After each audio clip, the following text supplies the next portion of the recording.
2026 தேர்தல் மிக நெருக்கமாக இருக்கக்கூடிய காலகட்டத்தில் இந்த கலந்தாய்வு மிக முக்கியமானது. நாம் தமிழர் கட்சியில் பல பாசறைகள் இருக்கலாம். ஆனால் வருகின்ற 2026 தேர்தலிலே மிக முக்கியமான பங்களிப்பு நாம் தமிழர் கட்சியுடைய மாணவர் பாசறைக்கும் இளைஞர் பாசறைக்கும் தான் இருக்கிறது. நாம் தான் இந்த களத்தின் கதாநாயகர்கள். நாம் தான் இந்த களத்திலே முன்னின்று களமாட வேண்டியவர்கள். என்ன இன்றைக்கு உதிரிகள் எல்லாம் தங்களுடைய தலைவர்கள் என்று சொல்லும் பொழுது தம்முடைய இனத்திற்காக தம்முடைய பிள்ளைகளை களத்திலே படி கொடுத்த தலைவரை சுமந்திருக்க நாம் எவ்வளவு வேகமாக நம்முடைய தலைவரை கொண்டு சேர்க்க வேண்டும் என்பதை அறிவார்ந்தவர்கள் தெரிஞ்சுக்கணும். இங்க சொல்றாங்க, இங்க இருக்கக்கூடிய இளைஞர்கள் சொல்றாங்க, சித்தாந்தம் எல்லாம் தேவையில்லை, பிரச்சனை சார்ந்த அரசியல் மட்டும் போதும் பேசுறாங்க. அந்த இளைஞர்கள் தான் இந்த நிலத்திலே ஆபத்தானவர்கள். ஏனென்றால் இந்த நிலத்தில் எந்த சிக்கல் வந்தாலும் அதை சித்தாந்தத்தை கொண்டுதான் நாம் தீர்க்க முடியும். சித்தாந்த அரசியலுக்கும் பிரச்சனை சார்ந்த அரசியலுக்கும் இருக்கிற ஒரே வேறுபாடு என்னன்னா, ஒரு பாதையில ஒரு முள் இருக்கிறது என்றால் அந்த முள்ளு குத்திருச்சுன்னா அந்த முள்ளை மட்டும் எடுத்து விட்டால் அது பிரச்சனை சார்ந்த அரசியல்.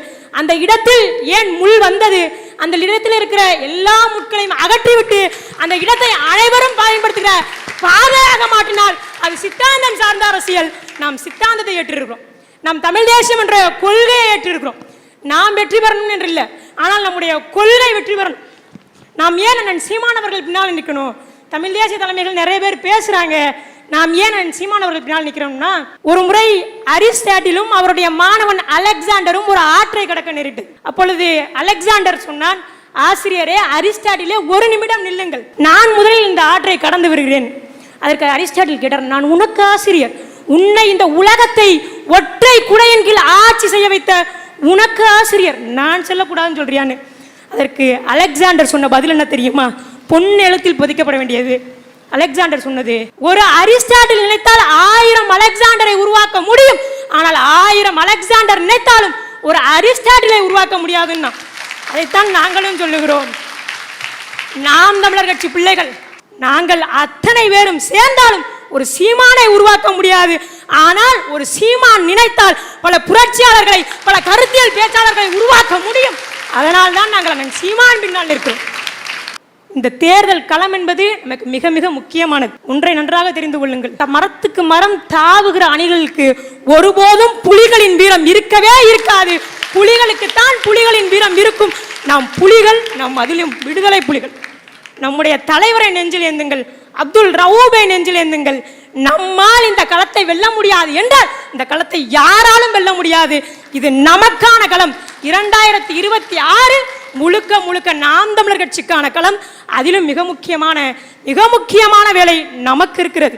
நம்முடைய கல்லூரிகளில், நம்முடைய பள்ளிகளில் நம்மோடு படிக்கக்கூடிய மாணவன் அரசியல் புரிதல் இல்லாமல் பேசினால் அவனை தற்கூரி என்றோ, அவனுக்கு அரசியல் தெரியலன்னோ பேசாதீங்க.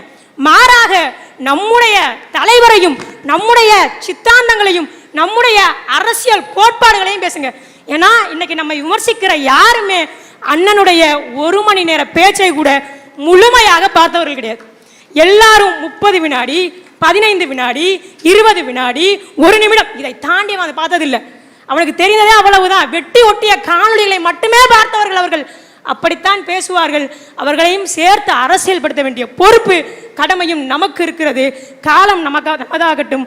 வருகிற 2026 களத்திலே நம்முடைய ஒரே நோக்கம், சென்னை செயின்ட் ஜார்ஜ் கோட்டையிலே நாம் தமிழர் கட்சியின் கொடி பறக்க வேண்டும். அதை உறுதி செய்வோம். வாய்ப்புக்கு நன்றி. நாம் தமிழர்.